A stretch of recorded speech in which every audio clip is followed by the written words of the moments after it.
आए हुए हमारे दोस्त महाराष्ट्र के मंत्री और एक पावरफुल मंत्री, बाहुबली मंत्री जो डरने वाले किसी से नहीं, ऐसे मंत्री सत्तार भाई का मैं बहुत बहुत अपने इलाके में दिल की गहराइयों से उनका स्वागत करता हूं।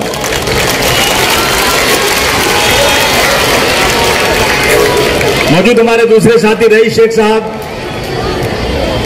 स्टेज पर बैठे हमारे तमाम नगर सेवक, तमाम समाजवादी पार्टी को चाहने वाले तमाम हमारे दोस्त, हमारे स्कूल के तमाम बच्चे, यहां आए हुए तमाम रिस्पेक्टेड लोग, गोंडी की जनता, मैं सबसे पहले सत्तार भाई का शुक्रिया ही नहीं बल्कि एहसानमंद हूं कि सत्तार भाई ने टाइम निकालकर आज इस इलाके में आकर हमारी इज्जत बख्शी, यहां एक रौनक दिया जिसे मैं नहीं बल्कि पूरे इलाके के लोग आपके लिए तालियां बजाकर आपका स्वागत करते हैं। सत्तार भाई, दोस्तों, ये मुल्क एक गंगा जमुनी तहजीब का मुल्क है।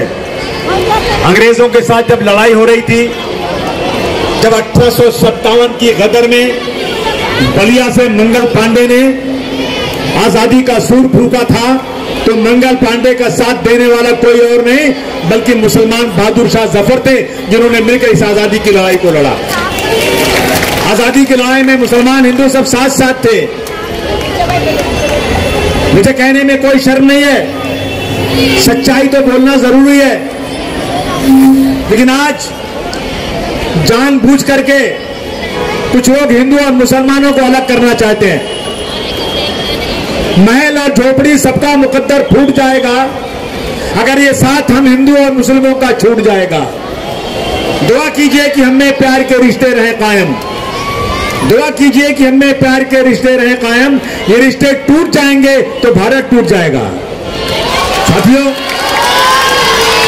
ये आज की बात नहीं, 200 साल पहले की बात है। 200 साल पहले, अभी सारी बातें शहीद भाई ने कह दिया है किस तरह से जब महाराष्ट्र का कल्चर, अपर कास्ट के लोग जिन्हें दलित फूटे आंख नहीं पाता था, जो औरतों की तालीम के खिलाफ थे, मुसलमान भी खिलाफ थे, ऐसे वक्त में सावित्री बाई के ससुर, उन्होंने अपने बेटे को, अपनी बेटी को ब्राह्मणर्स के दबाव की वजह से अपने घर से निकाल दिया, घर ही से निकाल दिया कि ये कैसे दलितों की पढ़ाई करवा सकते हैं, ये कैसे औरतों को तालीम दिलवा सकते हैं। लेकिन ऐसे वक्त में कौन खड़ा हुआ? ऐसे वक्त में खड़े हुए उस्मान शेख साहब, फातिमा शेख साहबा, जितनी भी तालियां बजाई गई उनके लिए कम है दोस्तों। उनके ऊपर गोबर, बैल का, भैंस का गोबर फेंका गया, उन्हें पत्थरों से मारा गया। मुसलमानों ने भी उनको अपमानित किया कि तुम औरतों की तालीम कैसे दे सकते हो, लेकिन उनके पैर डगमगाए नहीं। सारी चीजों से लड़ते हुए, भिड़ते हुए उन्होंने हिंदुस्तान में औरतों की तालीम का बंदोबस्त किया, और सबसे पहले मुसलमानों की टीचर अगर कोई बनी तो फातिमा शेख बनी। ये हमें गर्व है इस बात का दोस्तों। सत्तार भाई, जो लोग आज छत्रपति शिवाजी का नाम लेते हैं, उनको क्या छत्रपति शिवाजी की हिस्ट्री नहीं मालूम? छत्रपति शिवाजी का जो सेनापति था वो मुसलमान था। छत्रपति शिवाजी के फौज में मुसलमान थे, उनका बॉडीगार्ड मुसलमान था, उनका वकील मुसलमान था, और वो जब भी कभी जंग पे जाते थे तो जाकर मजार पे बाबा से जाकर दुआ लेते थे, तब जाते थे। ये छत्रपति शिवाजी का आचरण था। आज ये लोग मुसलमानों के साथ जानबूझ करके जुल्म कर रहे हैं। आइए हम ये तय करें कि हम इस देश में गंगा जमुनी तहजीब को बर्बाद नहीं होने देंगे। हम इस देश में गंगा जमुनी तहजीब को बरकरार रखेंगे। मैं ज्यादा बात नहीं करना चाहता हूं, सत्तार भाई बात करेंगे, लेकिन मैं यहाँ के मुसलमानों से खास तौर से कहना चाहता हूं, मेरी बात सुनोगे नहीं सुनोगे? जोर से बोलो। मैं यहाँ के मुसलमानों से कहना चाहता हूं, रसूलुल्लाह को मानते हो कि नहीं मानते हो? उनके लिए जान दे सकते हो? सच बोलो, सच बोलो। जान मत दो, जो उन्होंने कहा वो करो।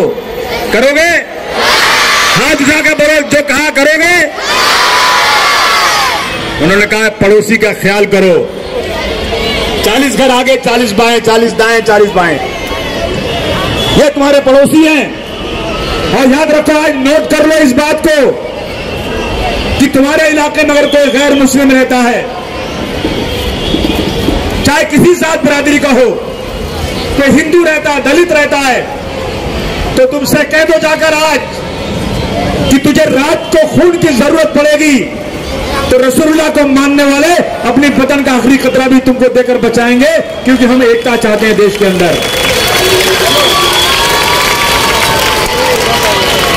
मैं किसी से डर के नहीं बोल रहा सत्तार भाई, मैं आपका छोटा भाई हूं या बड़ा भाई समझिए। मैं डरता हूं तो अल्लाह से डरता हूं, किसी की मेहरबानी पर इस मुल्क में नहीं रहता। मेहरबानी है तो अल्लाह की है, अल्लाह की मेहरबानी पर इस मुल्क में रहता हूं। लेकिन रसूलुल्लाह का फरमान है कि अगर तुमको अल्लाह ने 3 रोटी खाने को दी है, तुम्हारा पड़ोसी भूखा है, तो 1 रोटी पड़ोसी को दे देना। यह अदा करोगे? पक्का? बहुत से लोगों का हार्ट अटैक आ जाएगा। जो लोग हिंदू मुसलमानों को बांटना चाहते हैं ना, गोंडी का एक भी आईसीयू बचेगा नहीं, सब एडमिट हो जाएंगे। या अल्लाह, ये क्या हो गया मुसलमानों को? मेरी पूरी स्कीम को मटियामेल कर दिया अबू आसिम ने। मुसलमानों ने हमारी पूरी स्कीम को मटियामेल कर दिया। अगर तुम एक साथ खड़े हो गए और इस देश में हिंदू मुसलमान को इकट्ठा कर दिया ना, तो याद रखना, ये देश फिर सोने की चिड़िया बन जाएगा। पहले हम लोग एक गीत गाते थे सत्तार भाई, सारे जहां से अच्छा हिंदुस्तान हमारा, हम बुलबुले हैं इसके ये गुलसिता हमारा।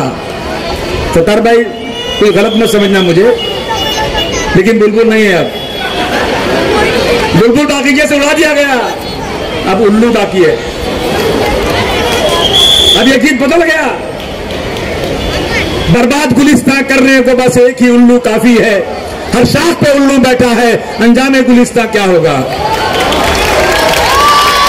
हम इसको फिर बनाएंगे, हम इसको फिर बनाएंगे वही बगीचा जिसमें हर तरह के फूल खिलते हैं और भाई भाई की तरह से इस मुल्क में रहते हैं।